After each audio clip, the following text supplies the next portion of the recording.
Hello, happy weekend everyone. Weekend yang tersangat-sangat jam untuk rakyat Malaysia. Orang pergi shopping raya. Lagi seminggu lebih je, 8 hari, 7 hari. Macam tu je nak raya. So hari ni special guest datang untuk iftar. Special guest kita tu sangat special lah, dan bagi aku dia seorang yang gila.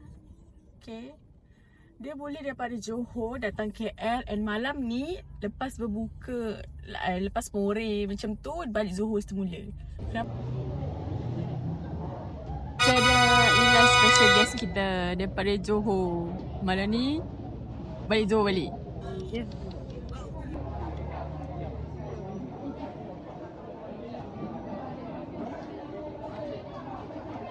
Rasa apa? Duit apa?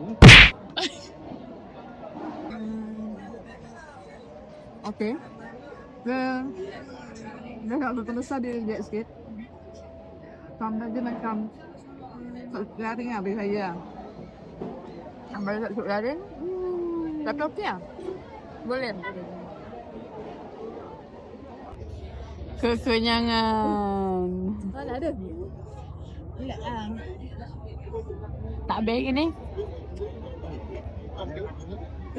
Alhamdulillah syukur. Dia ni kita dapat puasa pertama di tahun 2025. Tiba dekat dalam mall.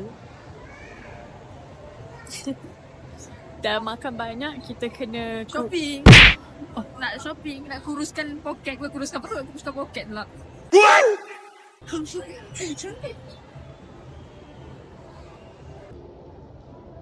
tinggi siut. Oh, batal lah weh. Kau masuk kedai tak tahu kena kata. Aku nampak 50% off je.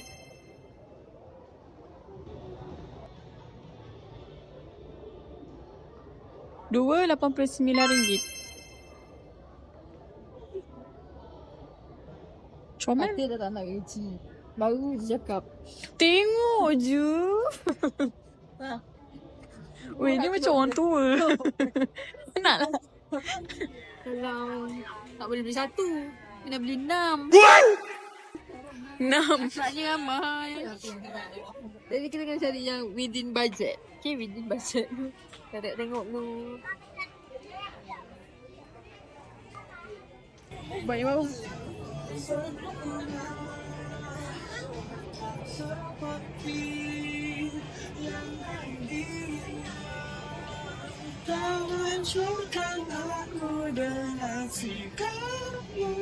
Bushra, Hina Bushra.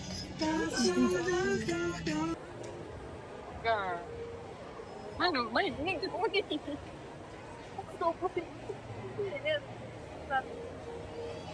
ni?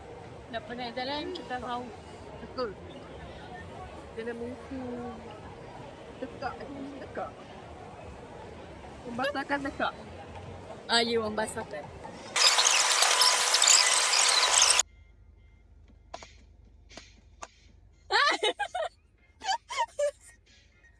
Sekali lagi.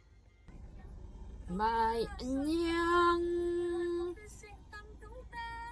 Saya memang datang nak berbuka puasa je. Berbuka dan bermoreh di Shah Alam. Berbuka, moreh, Apa? JJ. JJ. Tuntak tu.